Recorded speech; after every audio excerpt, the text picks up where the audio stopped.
இப்போது புதிய அறிமுகம் ஆச்சி ஹோட்டல் சாம்பார் 50 கிராம் ரூபாய் 20 மட்டுமே. பெரம்பலூர் மாவட்டம் குன்னம் அருகே உள்ள வடக்கலூர் கிராமத்தைச் சேர்ந்தவர்கள் வீரமுத்து, ரதி தம்பதி.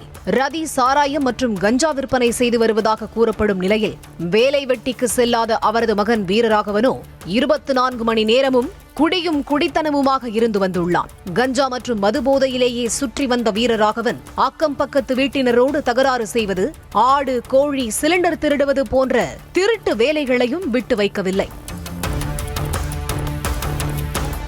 இந்த நிலையில் கடந்த 2 தினங்களுக்கு முன் வீரராகவன் தனது வீட்டின் அருகில் விளையாடிக் கொண்டிருந்த 6 வயது சிறுமியை வீட்டின் மொட்டை மாடிக்கு அழைத்துச் சென்று பாலியல் துன்புறுத்தலில் ஈடுபட்டதாக கூறப்படுகிறது. அப்போது சிறுமியின் அலறல் சத்தம் கேட்டு ஓடி வந்த அக்கம் பக்கத்தினர் சிறுமியை காப்பாற்றியுள்ளனர். ஆத்திரமடைந்த சிறுமியின் தாய் மற்றும் அக்கம் பக்கத்தினர் வீரராகவனை தட்டி கேட்டபோது போதையின் உச்சத்தில் இருந்த வீரராகவன் சிறுமியின் தாயை கட்டையால் தாக்கியதாக கூறப்படுகிறது. அதில் அவருக்கு தலையில் காயம் ஏற்பட்டது.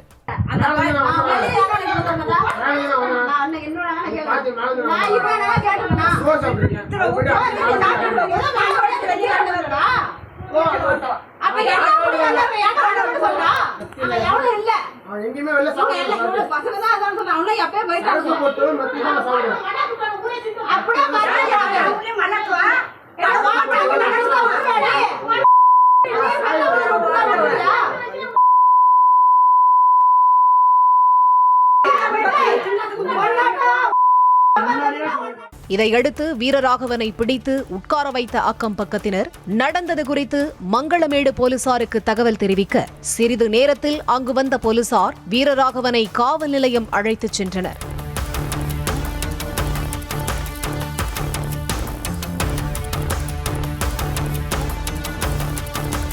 வீரராகவனின் இந்த செயலை பொறுத்துக் கொள்ள முடியாமல் பொங்கி எழுந்த அப்பகுதி பெண்கள் வீரராகவன் மற்றும் அவரது குடும்பத்தினரின் அட்டகாசம் பொறுத்துக் கொள்ள முடியாத அளவு உள்ளதாகவும், இது அனைத்திற்கும் கிராமத்தில் கஞ்சா புழக்கம் அதிகமாக இருப்பதுதான் காரணம் என்றனர். நேற்றுக்கு முந்தா நாள் நைட்டு ஒரு 6 வயசு குழந்தைய வீரராகவங்கிற ஒரு பையன் அபியூஸ் பண்ணியிருக்காங்க சார். இது பெண் கொடுமைக்கு ரொம்ப கடுமையான தண்டனை அவனுக்கு கொடுக்கணும். இந்த ஏரியாவில் அருகருகிலே பக்கத்துலதான் வீடு இருக்காங்க, தனித்தனியா இல்ல சார். யாரானாலும் ஒருத்தவங்க பார்த்துதான் ஆகணும். இதுல பெண் பொம்பளை பிள்ளைங்களை மெயினா அவன் அழைச்சிட்டு போய் இந்த மாதிரி தப்பு பண்ணிருக்கான். இவனுக்கு தமிழ்நாடு அரசு என்ன பண்ண போறீங்க? இவன் இந்த ஏரியாவில இருக்கக்கூடாது. அவனுக்கு மிக கடுமையான தண்டனையை நீங்க கொடுங்க. மகனை பற்றி அவரது தாயிடம் புகார் கூறினால் 8 மணிக்கு மேல பொம்பளை பிள்ளைகளை எதுக்கு வெளியே விடுறீங்க, வீட்டுக்குள்ள வச்சுக்க வேண்டியதுதானே என மகனுக்கு வக்காலத்து வாங்குவதாகவும், புகார் கொடுக்க சென்றால் வெட்டுவேன் குத்துவேன் என வீரராகவன் கொலை மிரட்டல் விடுத்ததாகவும் அச்சம் தெரிவித்தனர். கிராமத்தில் கஞ்சா விற்பனை களை கட்டுவதால் பெண் பிள்ளைகளுக்கு பாதுகாப்பு இல்லாத சூழல் நிலவுவதாக வேதனை தெரிவித்தனர். கஞ்சா அடிச்சுக்கிட்டு போய்கிட்டு வந்துகிட்டு இந்த ஊர்ல தான் பண்ணிட்டு இருக்கானோ கஞ்சா. அந்த பொண்ணை கூப்பிட்டு வச்சு இதை பண்ணுன்னு ஏன் பண்ணுன்னு கேட்ட குத்தத்துக்கு பொம்பளை பிள்ளைய பூட்டி வச்சுக்கிங்க, 8 மணிக்கு மேல பூட்டி வச்சுக்கிங்கன்னு அவங்க அம்மா சொல்லுது. அவங்க அம்மாவும் சொல்லுது, அந்த பையன்காரனும் சொல்றான். எங்க தான் சார் நாங்க போறது? 8 மணிக்கு மேல சொந்த வீட்டுக்குள்ளேயே வச்சு பூட்டியாக சார் வச்சுட்டு இருக்க முடியும்? போயிட்டு இருக்க பிள்ளைய கூப்பிட்டு வச்சு இந்த மாதிரி பண்ணிட்டு இருக்கான். தமிழக அரசு என்னதான் சார் பண்ணிட்டு இருக்கு? அவனை குண்டா சட்டத்துல போடுங்க. இதுல நாங்க போலீஸ் கேஸ் கொடுத்தோம்னா வெளியே வெட்டுவாங்கறான்.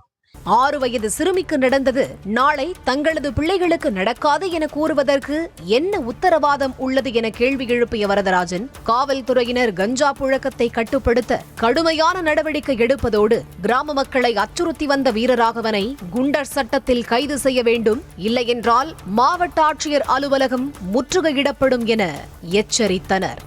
தமிழக அரசு என்னதான் சார் பண்ணிட்டு இருக்கு? இவனை குண்டா சட்டத்துல போடுங்க. அப்படி இவனுக்கு ஏதாவது தண்டனை கிடைக்கலன்னா நாங்க கலெக்டர் ஆபீஸை முற்றுகையை தான் இடுவோம். பாத்துக்குங்க, தமிழக அரசு என்னதான் பண்ணிட்டு இருக்கு. இதுல நாங்களும் எதிர்த்தாப்புல ஒரு பொட்ட புள்ளைய வச்சுட்டு இருக்கோம். எங்க பிள்ளைக்கு என்ன உத்தரவாதம் சொல்லுங்க? என் பொட்ட புள்ளைய என்னதான் பண்றது? வீட்டுக்குள்ளே பூட்டியே வச்சுக்கணுங்களா? படிக்கலாம் அனுப்பிச்சு விடுறது இல்லைங்களா? சொல்லுங்க. ஒரு நல்லது கெட்டது கூட நாங்க வெளியே போக முடியாதா? பிள்ளைகளை விட்டுட்டு போனா என்னதாங்க அவரது பிள்ளைகளுக்கு? இப்போது புதிய அறிமுகம் ஆச்சி ஹோட்டல் சாம்பார் 50 கிராம் ரூபாய் 20 மட்டுமே.